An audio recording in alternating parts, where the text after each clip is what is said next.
So ito mga ka-farmers, nagpapakain tayo ng mga manok natin. Yan. Ito mga ka-farmers, yung mga huling pulit natin na ito, yung isang grupo na nagsisimula na ring mangitlog. So marami na ring iniitlog pero maliliit pa mga ka-farmers. Hindi pa pwedeng i-incubate or i-benta for table eggs. So yung dito naman medyo bata pa yan, hindi pa rin pwedeng i-maitlogin, hindi pa nangingitlog sila. So ito yung mga white leghorn natin. Yan, merong itlog doon. Yun, may itlog, meron pa diyang isa. So itong white leghorn kasi natin mga ka-farmers ay medyo humina rin yung kanilang pangingitlog dahil merong nagkasakit. So binigyan ko agad sila ng gamot mga ka-farmers para naman tuloy-tuloy yung pangingitlog nila. So namatayan nga ito ng isa na inahin kasi yung siguro yung sa pangingitlog nila, sa pag-itlog mga ka-farmers ay baka napisaan ng itlog sa loob ng kanyang pangangatawan dahil palaging sinasampahan ng rooster, kaya siguro nanghina tapos kalaunan namatay rin. Pero nung isang araw din meron din akong nakita dito na parang pilay na dahil siguro nananamlay na rin yun kasi palaging sinasampahan nitong rooster. Pero good news mga ka-farmers dahil ito sila.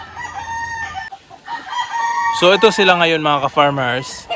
Yung parang pilay na hindi na makatayo ay nawala na. So siguro okay na yung isang yon, hindi na nananamlay yung pangangatawan. So ito na lang yung natira, 2, 4, 6, 8, siyam na piraso. Namatayan tayo ng isang babae, siyam na piraso mga ka-farmers. Ito 8 na lang. So buti na lang naagapan natin, nabigyan natin ng gamot at na yung isa na nananamlay ay okay na. Ito ring iba, medyo yung kulay ng balahibo nila ay laspag kasi na rin na baka patungo na ito pag molting. Pero nangingitlog pa rin sila mga ka-farmers. Merong itlog doon, 3, merong isa dyan. So baka meron pang isa doon. So mamaya kukunin na natin yan. So yan yung ipapaship natin. So siguro katapos ng 2 or 3 shipping ng mga itlog nito, ipapahinga muna natin ito mga ka-farmers. So marami pa namang nag-order ng itlog nito. So sa mga nag-order ng mga itlog ng ating white leghorn, antay-antay lang din. At kapag siguro makumpleto yung mga nag-order, ipapahinga muna itong mga manok natin. So isi-separate muna natin yung rooster at baka sa mga susunod na siguro next month or sa mga susunod pang buwan, iba na yung rooster na gagamitin natin dahil yung mga rooster doon na pure na leghorn natin, yung maraming rooster ay sineseparate ko na, unti-unti ko na sineseparate. Tapos nilalagay ko na sila sa kulungan, palalakihin yung pangangatawan, puputulan ng palong, baka sa Sunday ko na puputulan yun ng palong para hindi masyadong mabigat kasi natatabunan na yung kanilang mga mata doon sa palong. So sineseparate ko muna, sinasanay ko sila na mag-isa sila, tapos sinasanay ko rin na kumain doon sa feeder na tukaan sa labas. Kapag nasanay na sila doon, siguro puputulan ko na ng palong sa palong at saka itong dito sa ilalim para hindi mabigat yung kanilang ulo.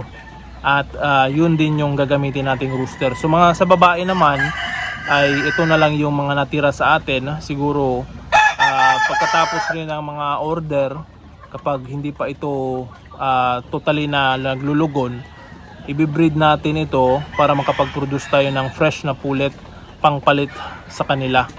So balang araw kasi itong mga puti natin ng babae ay matanda na pero nangingitlog pa rin yan. Pero kailangan nating merong kasunod. So replacement in case na hindi na mangingitlog itong mga pulit natin. At sa atin na ring negosyo, kapag maparami natin ito ay mas maraming babae, mas maganda dahil marami tayong mapuproduce na itlog para ibenta.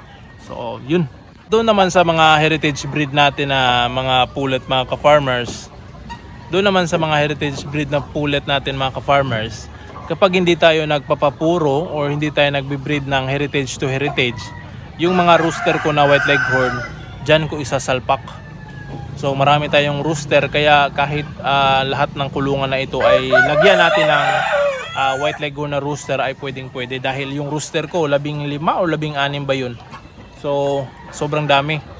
Tapos itong mga babae natin ay tuloy-tuloy na mangingitlog. So ang crossbreeding natin leghorn to heritage breed. Pero sa ngayon nagbi-breed tayo ng mga upgraded native na mga manok. So meron kasi tayong mga order ng sisiw at baka tuloy-tuloy na rin ito. So yung mga yan ay sasalpakan muna natin ng mga upgraded yung mga native na mga manok, yung asil huluhano. So maghahanap ako ng additional na manok dito na huluhano na gagamitin natin ganador dyan. So para makapag-produce tayo ng maraming sisiw ng upgraded native na mga piso or sisiw.